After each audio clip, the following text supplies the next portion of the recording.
Через Ормузский пролив прошло এক রাশিয়াকে সামলাতেই হয়রান। এবার ইরান যুদ্ধকে কেন্দ্র করে যেন বিষাক্ত সাপের লেজে পা দিয়েছে ইউক্রেন। ইরানের দাবি, ইসরায়েলকে ড্রোন সহায়তা দেওয়ার মাধ্যমে কার্যত এই যুদ্ধে জড়িয়ে পড়েছে ইউক্রেন। মধ্যপ্রাচ্যকে রীতিমতো ধ্বংসযজ্ঞে পরিণত করেছে ইরানের মিসাইল আর ড্রোনের শক্তিশালী বহর।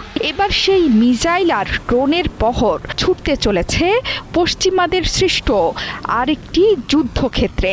ইরানের স্পষ্ট বার্তা, ইসরায়েলকে সহযোগিতার অভিযোগে এবার ইউক্রেনকে বৈধ লক্ষ্যবস্তু করবে মোজতবা খামেনির আইআরজিসি বাহিনী। ইরানের পার্লামেন্টের জাতীয় নিরাপত্তা কমিটির প্রধান ইব্রাহিম আজিজি সামাজিক যোগাযোগ মাধ্যম এক্সে দেয়া বার্তায় বলেছেন, ইসরায়েলি সরকারকে ড্রোন সহায়তা দিয়ে ব্যর্থ ইউক্রেন কার্যত এই যুদ্ধে প্রবেশ করেছে। এর মাধ্যমে নিজেদের পুরো ভূখণ্ডকে ইরানের জন্য বৈধ লক্ষ্যবস্তুতে পরিণত করেছে তারা। এই ঘোষণার মাধ্যমে কার্যত ইউক্রেন তথা পুরো ইউরোপের সাথে যুদ্ধে জড়িয়ে পড়েছে মোজতবা খামেনির বাহিনী। ইউক্রেন সরাসরি এই কথা স্বীকার না করলেও মধ্যপ্রাচ্যে ড্রোন হামলা প্রতিরোধে কাতার, সংযুক্ত আরব আমিরাত ও সৌদি আরবে সামরিক বিশেষজ্ঞদের একটি দল পাঠিয়েছে ভলোদিমির জেলেনস্কি।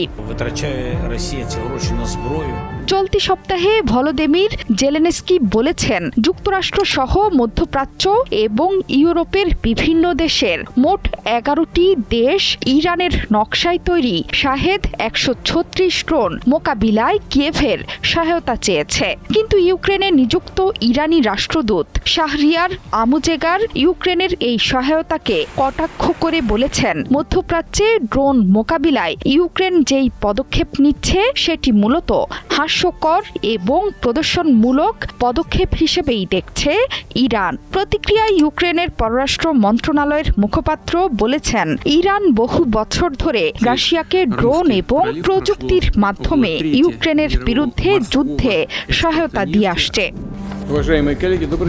ইউক্রেনে যুদ্ধ শুরুর পর থেকে নিয়মিত ড্রোন হামলা চালিয়ে আসছে রাশিয়া। অভিযোগ রয়েছে, এসব ড্রোন ইরানের শাহেদ 136-এর উন্নত রুশ সংস্করণ। শুধু তাই নয়, খবর রটেছে আজারবাইজানের মাধ্যমে ইরানের সম্প্রতি 13 টন মানবিক সহায়তা দিয়েছেন রুশ প্রেসিডেন্ট ভ্লাদিমির পুতিন। এমনকি ক্রেমলিনের মুখপাত্র দিমিত্রি পেসকভ বলেছেন, ইরানের নেতৃত্বের সঙ্গে নিয়মিত যোগাযোগ রাখছেন পুতিন।